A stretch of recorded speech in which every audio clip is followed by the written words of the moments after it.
우리가 누가복음 2장 8절에서 20절 말씀을 통해 낮은 자리로라는 제목으로 말씀을 증거하고자 합니다. 각 결혼한 부부가 있었습니다.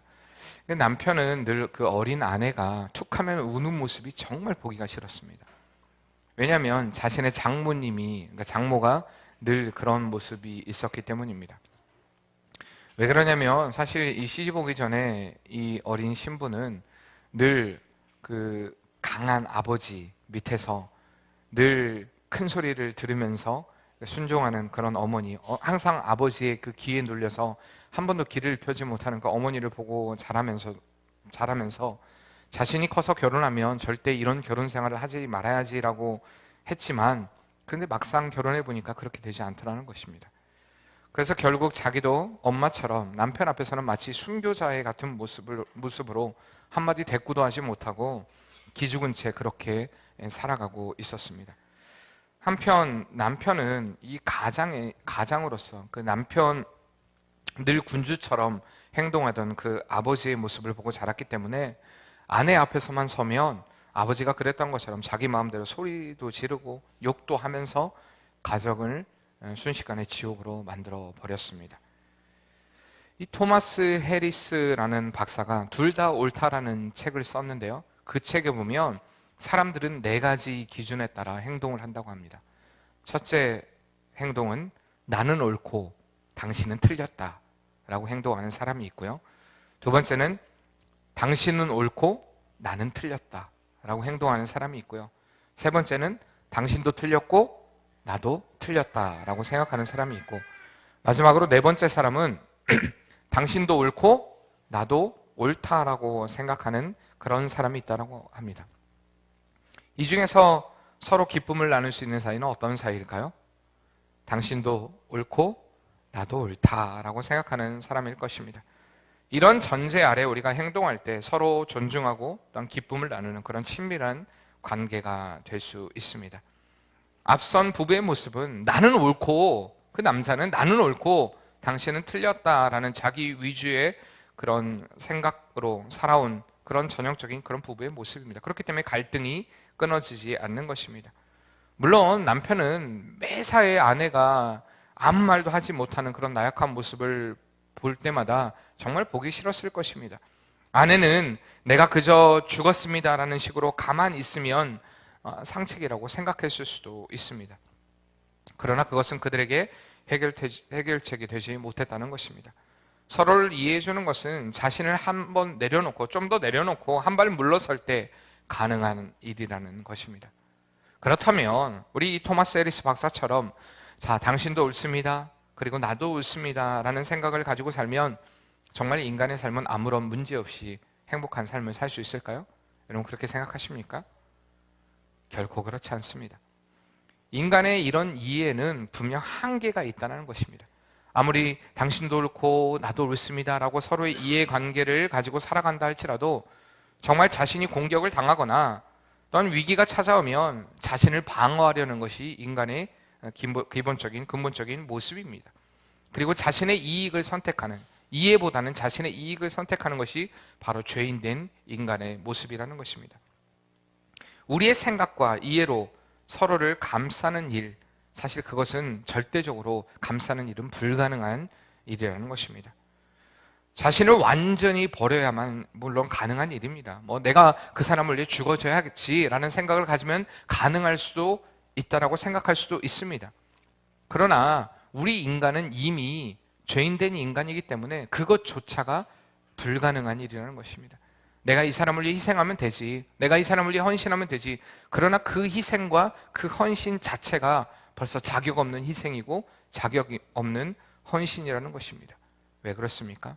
우리는 하나님 앞에 다 죄인이기 때문입니다. 죄인된 우리가 그런 자격을 가지고 있는 사람은 아무도 없습니다. 그런데 그 문제를 해결할 수 있는 방법, 그것은 오직 예수 그리스도를 통해서만 가능한 일이라는 것입니다.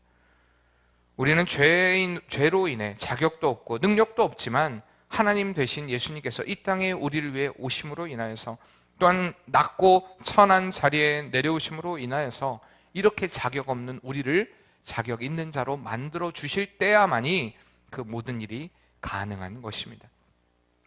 오늘 우리가 이 자리에서 이렇게 예수님의 오심을 감사할 수 있는 것은 바로 낮고 천한 우리를 살리고자 이 땅에 오신 예수님의 사랑 때문임을 우리가 이 시간에 분명히 알아야 할 줄 믿습니다.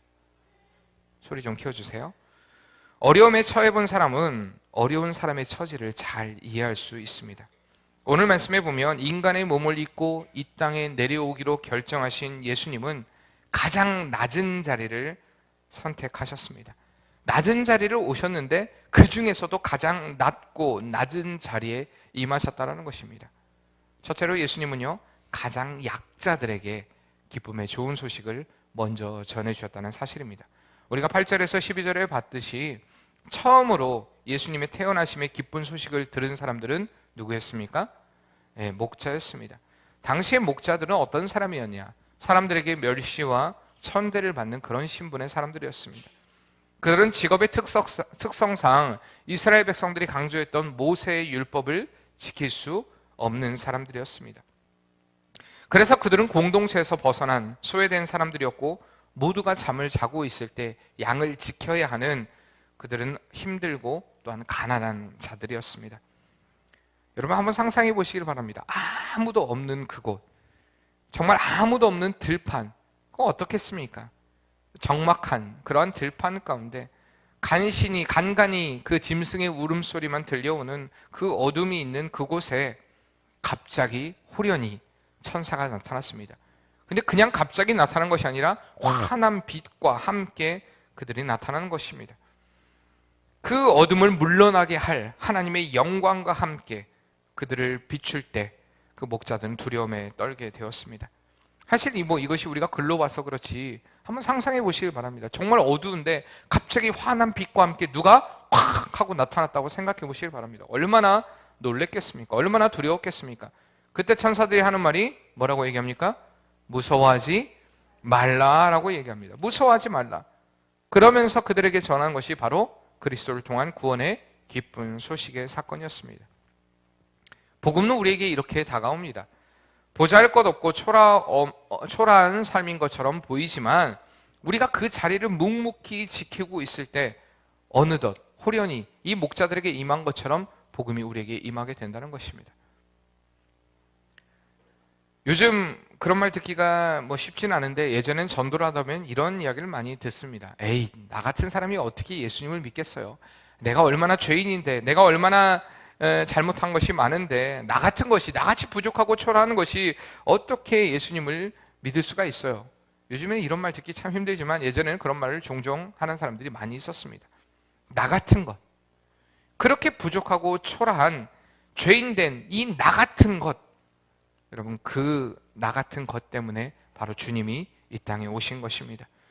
이 사실은 우리에게 가장 큰 기쁨의 사건입니다. 복음의 좋은 소식이 우리에게 전해질 때 우리 안에 참된 기쁨과 평안이 넘쳐나게 된다는 것입니다. 이 목자들은 아까도 말씀드렸듯이 약자였습니다. 부족한 것이 많은 사람들이었습니다. 사람들에게 멸시를 받는 사람들이었습니다. 그러나 주님은 가장 낮은 자리에서 성실하게 자신의 일을 수행하고 있는 그들에게 임하셨다는 사실을 우리는 결코 간과해서는 안 될 것입니다. 이렇게 날 위해 예수님이 이 땅에 오셨다라는 것을, 그 또한 주님을 만나게 될 때 일어나는 현상이 두 번째로 하나님께 영광을 돌리는 찬양이 일어나게 된다는 것입니다. 오늘 13절에 14절에 보면 이 누가가 기록할 때 수많은 천군과 천사들이 하나님을 찬양하는 그런 아름다운 장면을 묘사하고 있는 것을 우리가 말씀을 통해 보게 됩니다. 한 천사의 복음 선포, 그 뒤에 이어서 천군과 천사들이 호련히 하나님을 찬양하면서 하나님께 영광, 그리고 사람들에게는 평화를 노래하고 있는 모습이 바로 13절과 14절의 모습입니다. 이 모습은요, 천사들의 노래로만 그치는 것이 아니라 바로 예수 그리스도를 만난 우리에게 이 천사들의 찬양, 이 천사들의 경배가 바로 모형이 된다는 것입니다. 결국에 예수 그리스도를 만난 성도가 부르게 될 찬양이 바로 이러한 찬양의 고백이라는 말씀입니다. 예수님께서 죄인된 우리를 구원하시기 위해 이 땅에 오셔서 십자가를 지시고 정말 죽기까지 순종하시고 그로 인해 우리를 구원하시지 않았다면 우리는 평안을 누릴 수 없었지만 그 주님이 우리에게 이 땅에 오심으로 인해서 우리는 이제는 평안함을 누리게 되었다는 것이 또한 오늘 말씀을 통해 우리에게 증거되고 있는 사건인 것입니다. 우리에게 잘 알려진 그 작가 중에 톨스토이라는 작가가 있습니다. 여러분 잘 아시죠? 그는 온갖 부귀 영화를 누리며 살았던 사람이었습니다. 부유한 삶이었습니다. 그런데 그는 인생에서 한 번도 만족을 얻지 못했고요. 수많은 작품들의 씀으로 인하여서 사람들에게 갈채를 받았지만 늘 죄에 대한 그 공포와 이 불안한 마음을 어찌할 수가 없었다고 합니다. 그런 그가 하루는 한적한 시골길을 걸어가고 있는데 이 순박한 농부를 만나게 됩니다. 근데 그 농부가 너무나 환하고 너무나 기쁜 표정으로 또한 유난히도 평화로운 모습으로 일을 하는 것을 보고 늘 공포와 불안에 사로잡혔던 톨스토이가 궁금해가지고 물었습니다. 도대체 당신이 이렇게 평화로운 삶, 얼굴이 너무 밝고 환하고 기쁨이 넘치고 평화로운 모습인데 이렇게 평화로운 삶을 살아갈 수 있는 비결이 무엇입니까? 라고 농부에게 물었습니다. 그때 농부가 대답하기를 이렇게 대답했다고 합니다. 나는 하나님을 믿습니다. 나의 삶 가운데 늘 하나님을 의지하고 있기 때문에 내 삶의 기쁨이 넘쳐납니다. 라고 증거했다고 합니다. 이 말을 들은 톨스토이는 그때부터 하나님을 찾기 시작했습니다. 결국 그는 하나님을 만나게 되었고요. 그 후에 마음속에 가득 차 있던 이 죄와 불안과 공포는 사라지고 예수 그리스도로 인한 그 기쁨과 평안과 만족이 그의 일생에서 넘쳐나게 되었다라는 그런 증거를 하는 것을 들었습니다. 오스트리아의 유명한 작곡가인 하이든도요. 그가 세상을 떠나기 전에 50항목에 이르는 그 유서를 작성했는데 그 유서의 한 구절을 보면 이런 내용이 기록되어 있습니다. 나는 나의 영혼을 하나님의 영원한 사랑과 자비에 맡깁니다. 나의 모든 것을 누구에게 맡긴다고요? 하나님께 맡깁니다. 우리가 이렇게 우리의 삶을 하나님께 내어 맡길 때 우리에게 참 평안과 만족과 기쁨이 찾아온다는 것입니다. 물론 우리가 세상을 살면서 여전히 어려움은 존재합니다. 여전히 환난은 존재합니다. 여전히 고통은 있습니다. 여전히 우리가 낙심할 수 있고 낙담할 수 있고 좌절하고 실망할 수도 있습니다. 그러나 우리가 하나님을 바라보고 하나님을 찬양함으로 누리는 그 은혜와 평안은 세상이 주는 어떠한 것과도 비교할 수 없다는 것입니다. 세상은 우리에게 환난을 주고 어려움을 주고 고통을 주고 여러 가지 어려움을 주지만 여러 가지 문제들을 우리에게 주지만 정말 예수 그리스도 안에서 여전히 그 문제는 해결되지 않았지만 누릴 수 있는 그 은혜의 평안함은 세상이 아무리 우리를 공격해도 그 평안함을 깨트릴 수 있는 것은 그 무엇도 없다라는 것입니다. 오늘 우리는 성탄절을 맞이했습니다.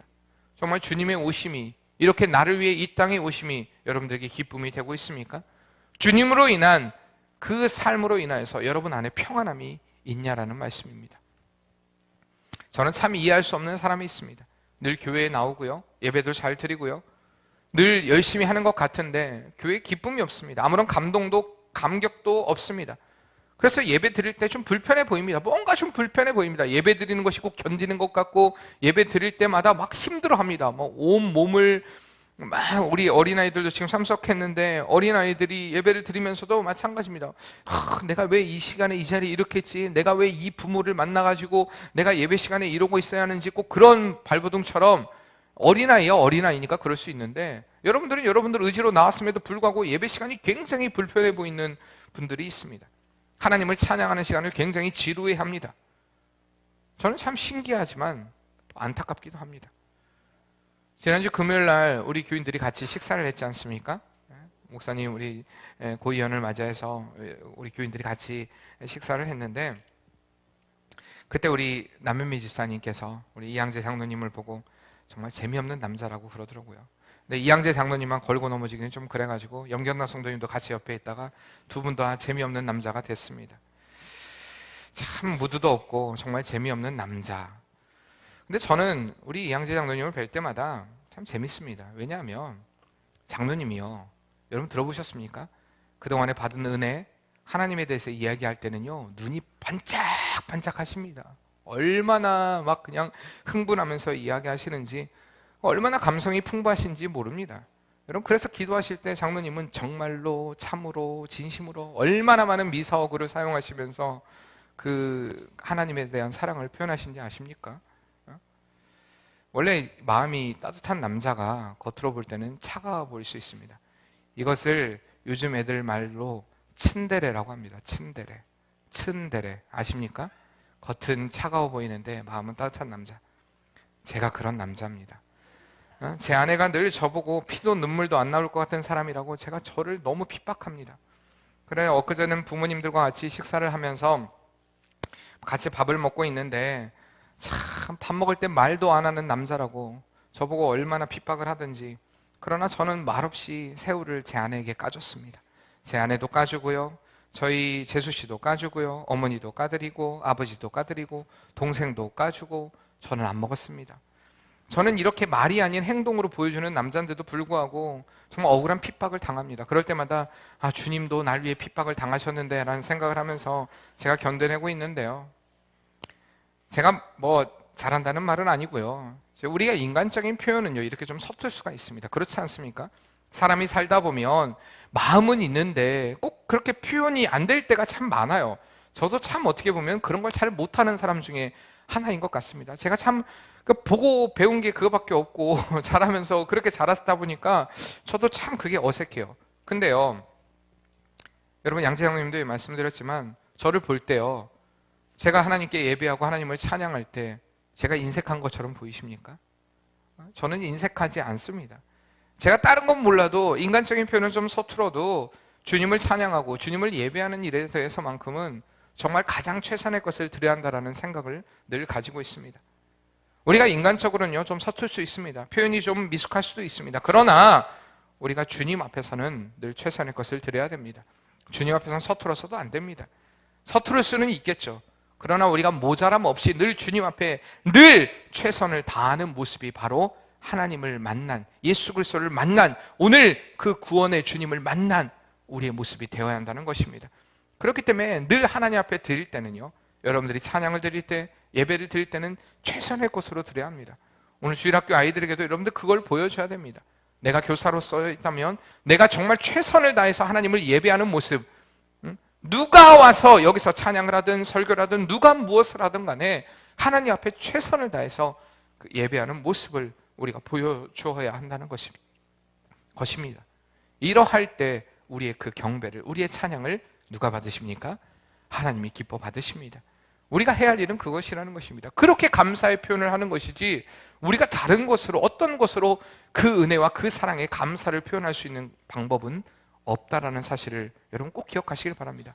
여러분들이 아무리 많은 헌금을 드린다고 해도, 아무리 많은 자리에 예배에 참석한다 해도 여러분의 마음이 없는, 중심이 없는 예배를 하나님 앞에 드린다면 그것은 하나님이 기뻐하시는 예배가 아니라는 것입니다. 사람은 외형적인 모습을 봅니다.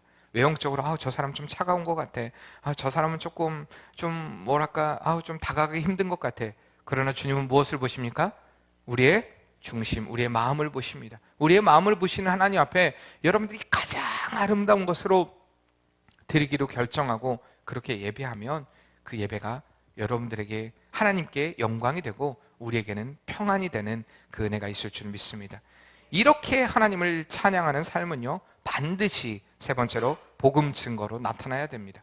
오늘 우리가 15절에서 20절 말씀에 이렇게 예수 그리스도의 나심에 대한 구원의 기쁜 소식을 듣고 천사들의 찬양을 들었던 이 목자들에게 남은 것은 결단이었습니다. 이제 천사들은 떠나갔고요, 목자들에게는 해야 할 일이 남은 것입니다. 그들이 복과 특권을 받은 만큼 그들은 그에 합당한 의무와 책임을 다해야 했던 것입니다. 그들은 비록 소외되고 멸시를 받는 사람들이었지만 그들이 지금 무엇을 해야 하는지 그들은 알고 있었습니다.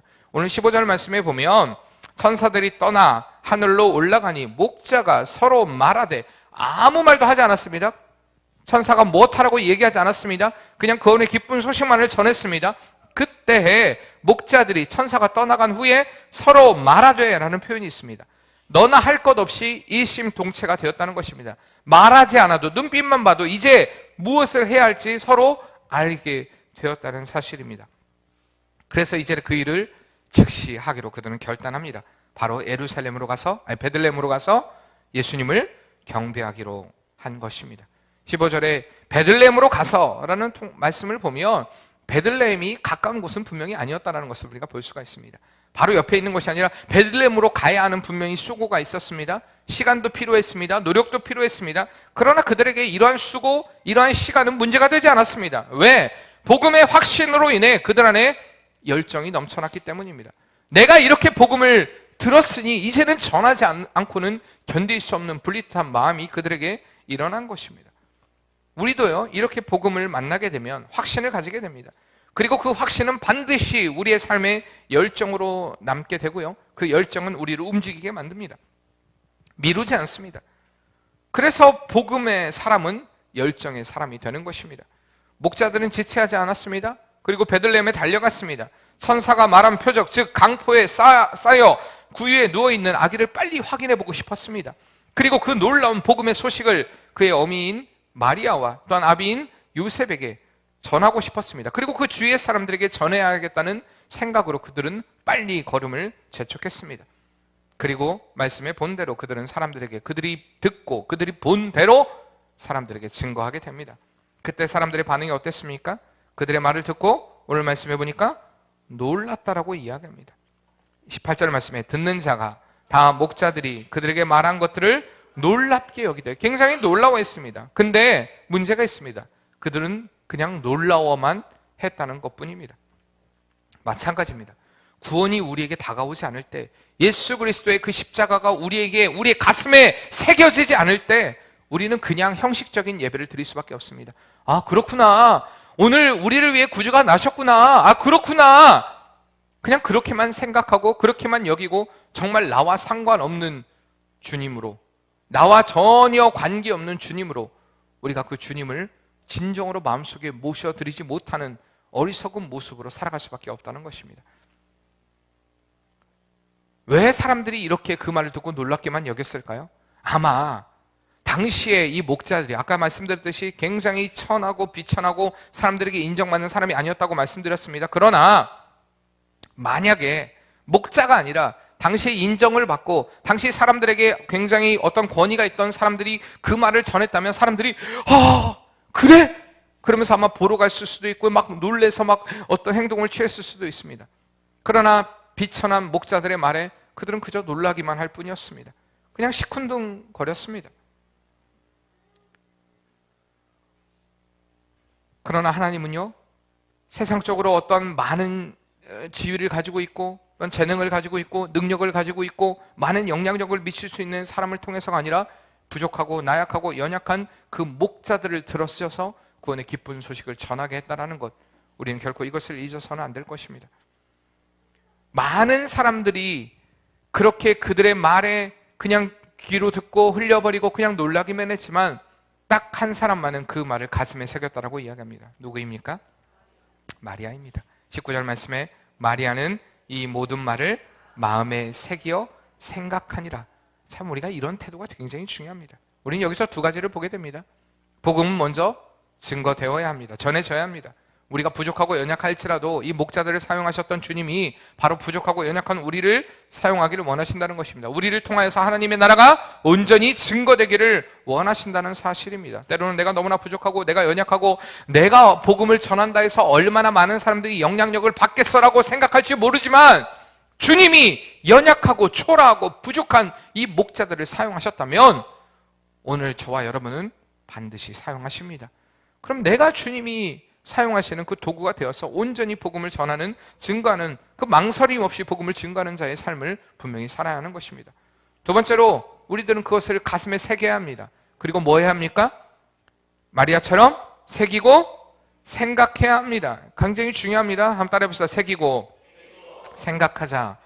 이게 굉장히 중요합니다. 여러분들이 하나님의 말씀이 여러분들에게 증거될 때 우리는 그것을 마음에 새기고 생각해야 됩니다. 고민하지 않으면 안 됩니다. 생각하지 않으면 안 됩니다.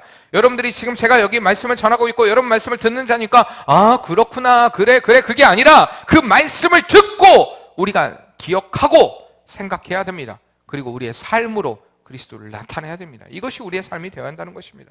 그저 감정적으로만 반짝거리고 그저 마음속으로만 아 그렇구나 라고 여기는 것이 아니라 반드시 마음속으로 새기고 그리고 생각하고 우리의 삶으로 늘 그리스도 예수를 증거하는 그런 삶이 되어야 한다는 것입니다. 왜 그렇습니까? 세월이 지나도 아무리 많은 시간이 지나도 그 복음은 변하지 않는 우리에게 생명이 되기 때문입니다.